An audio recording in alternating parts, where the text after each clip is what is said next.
Assalamualaikum warahmatullahi wabarakatuh. Saya Muhammad Samsul Anwar dengan NPM 06-2022-1-90536. Di sini saya akan menjelaskan tentang tugas praktikum basis data yang telah saya buat. Untuk tugas saya yaitu ada laporan tugas dan evaluasi 1, laporan tugas dan evaluasi 2, selanjutnya laporan praktikum 2. Untuk laporan tugas dan evaluasi 1, di sini langsung saja untuk soal pertama, yaitu berilah penjelasan tentang basis data. Nah, basis data dapat diartikan sebagai himpunan kelompok data arsip berupa file atau tabel yang saling berhubungan dan bisa dimanfaatkan kembali dengan cepat dan mudah melalui media elektronik. Untuk soal kedua, berikan penjelasan tentang DBMS dan berikan contohnya. Untuk DBMS adalah perangkat lunak yang memungkinkan pemakainya untuk mendefinisikan, mengelola, dan mengontrol akses ke basis data. Contohnya MySQL, Postgre, Oracle. DBMS yaitu data yang sistemnya tertata, kurang lebih seperti itu. Untuk selanjutnya, ketiga, yaitu perhatikan ERD toko sepatu di bawah ini dan ada gambarnya, nama relasi dan kardinalitas yang penghubung antar entity, dan buatkan convert dari CDM dan ke PDM dari gambar tersebut. Nah, di sini untuk kardinalitasnya, kardinalitas yang pertama yaitu one to many customer melakukan transaksi. Jadi satu customer bisa melakukan banyak transaksi. Untuk relasinya melakukan. Untuk selanjutnya, transaksi diadministrasikan oleh pegawai. Jadi satu pegawai bisa melakukan bisa menangani, mengadministrasi banyak transaksi. Hubungan kardinalitasnya one to many dengan relasi administrasi. Nah, selanjutnya untuk transaksi pembelian sepatu. Nah, untuk transaksi dan sepatu ini kardinalitasnya many to many. Jadi relasinya cabang ada dua untuk mempermudah, ada jumlah sepatu dan jumlah harga.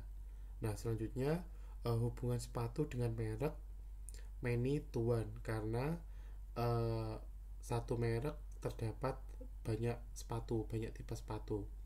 Nah, hubungannya sepatu dengan warna itu many to many. Jadi memungkinkan satu sepatu memiliki banyak warna, dan banyak warna bisa terdapat di banyak sepatu. Seperti itu. Untuk CDM-nya saya menggunakan, di sini saya menggunakan Power Designer.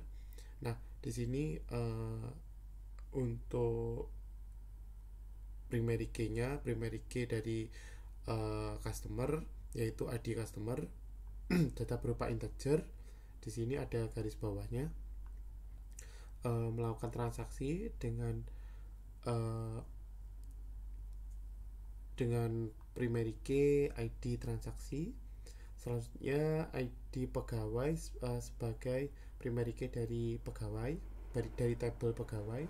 Nah, selanjutnya di tabel sepatu ini primary key-nya ID sepatu, warna ID warna, dan merek ID merek. Nah, selanjutnya saya menggunakan generate CDM to PDM. Nah, di sini customer primary key, dan selanjutnya di tabel transaksi terdapat primary key ID transaksi dan foreign key ID customer diambil dari tabel customer, dihubungkan, dan transaksi tersebut diolah oleh pegawai. Nah, selanjutnya transaksi kepembelian sepatu di sini sebagai primary key dan ID merek sebagai foreign key. Ada warna dan ada merek, lebih seperti itu. Oke, baik, itu tadi untuk tugas evaluasi pertama. Selanjutnya yaitu tugas evaluasi kedua. Nah, untuk tugas evaluasi kedua ini, soal pertama pengertian dari constraint. Constraint yaitu pembatas nilai yang diperbolehkan untuk diisikan dalam sebuah kolom dalam sebuah tabel. Jadi hanya data-data yang sesuai yang dapat diisikan dalam tabel database. Selanjutnya yaitu apa fungsi utama dari constraint.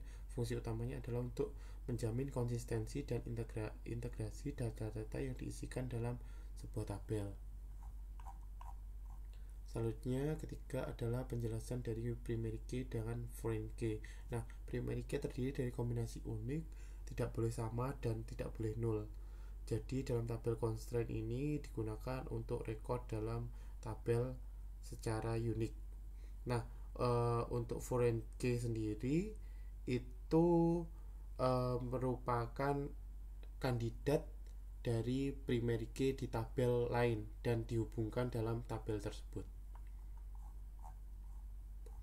Selanjutnya untuk constraint terdapat dua constraint. Pertama, column level constraint, yang mana constraint ini hanya diterapkan ke satu kolom yang membatasi tipe data kolom tertentu. Selanjutnya tabel level constraint, yang mana constraint ini diterapkan ke seluruh tabel yang membatasi tipe dalam kolom tertentu. Oke, selanjutnya jelaskan macam-macam constraint utama pada SQL. Nah, constraint memiliki macam-macam.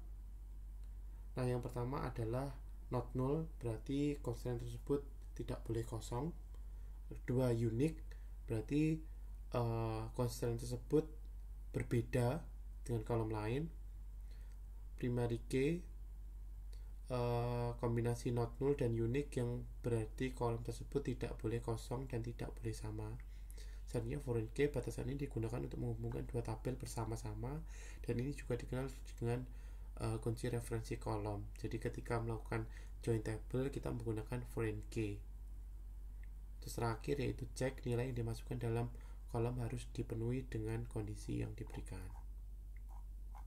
Oke, itu untuk tugas dan evaluasi 2. Selanjutnya tugas praktikum.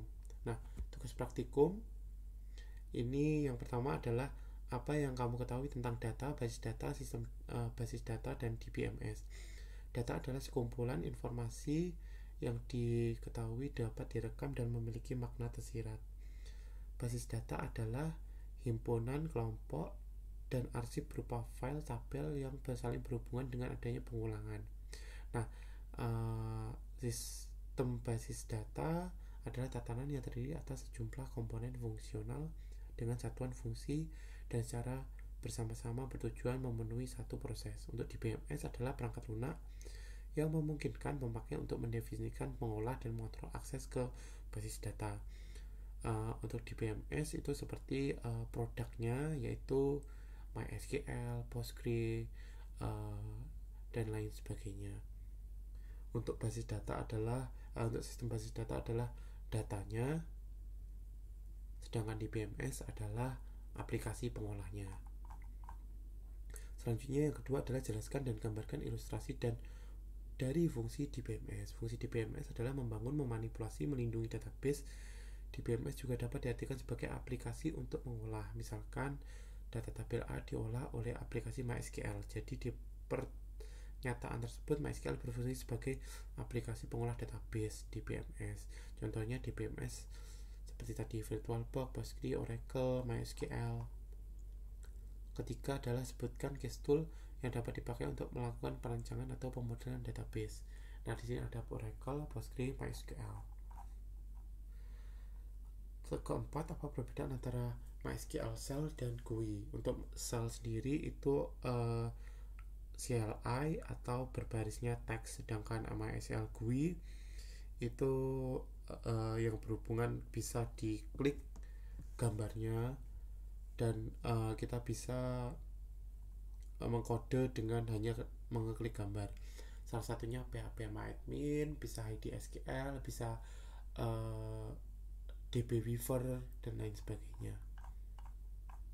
Nah, selanjutnya yang terakhir adalah yang kelima, saat instalasi MySQL atau MySQL server MariaDB untuk pada bagian tertentu kita diminta untuk memasukkan beberapa input. Nah, server name itu MySQL, TCP port itu 3306, buffer POSIX itu 242 MB.